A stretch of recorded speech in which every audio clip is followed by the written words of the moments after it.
बिजली, पानी और ईंधन की सप्लाई के बाद अब इजराइल ने गाजा में इंटरनेट सेवाएं सस्पेंड कर दी हैं। इजराइल के संचार मंत्री ने गाजा में सभी इंटरनेट सेवाएं सस्पेंड करने का निर्देश दिया है। इजराइल ने गाजा में पानी, बिजली और ईंधन की सप्लाई पर रोक लगाई थी। इससे पहले इजराइल की सेना ने गाजा सिटी में रहने वाले करीब 10 लाख लोगों को वहां से चले जाने का शुक्रवार को निर्देश दिया। इस निर्देश के बाद क्षेत्र में इजराइल की ओर से जमीनी कार्रवाई किए जाने की आशंका तेज हो गई है।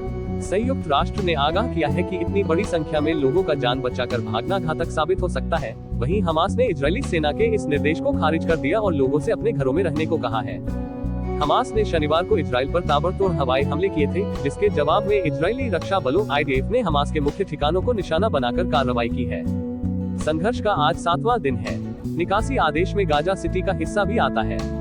इस आदेश के बाद नागरिकों के बीच भारी दहशत है। गाजा सिटी में पैलेस्टीनियन रेड क्रिसेंट की प्रवक्ता नेबाल फारसाक ने रुंधे गले से कहा, भोजन के बारे में भूल जाए, बिजली, ईंधन के बारे में भूल जाए।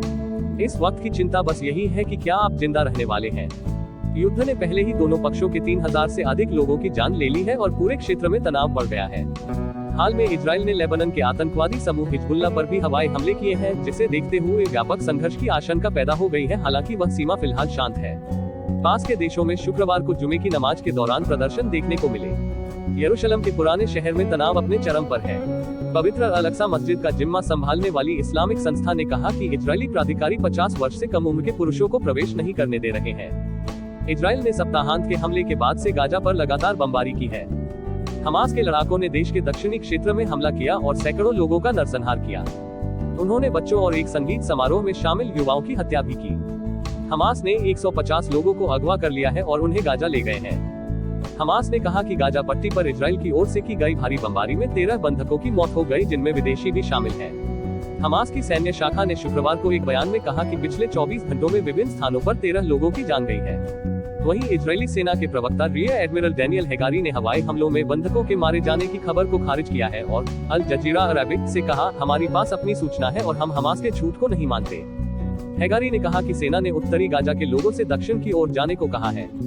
संयुक्त राष्ट्र ने कहा कि इससे 11 लाख लोग प्रभावित होंगे।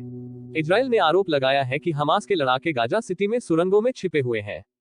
संयुक्त राष्ट्र के प्रवक्ता स्टीफन दुजारिक ने कहा, संयुक्त राष्ट्र का मानना है कि यह असंभव है कि ऐसा अभियान बिना मानवीय त्रासदी के पूरा हो जाए।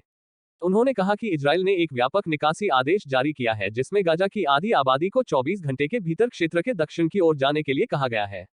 इस बीच हमास ने फलस्तीनियों से अपने घरों में रहने का आह्वान करते हुए कहा कि इजराइल नागरिकों के बीच भ्रम पैदा करने और हमारे आंतरिक मोर्चे की एकजुटता को नुकसान पहुंचाने की कोशिश कर रहा है।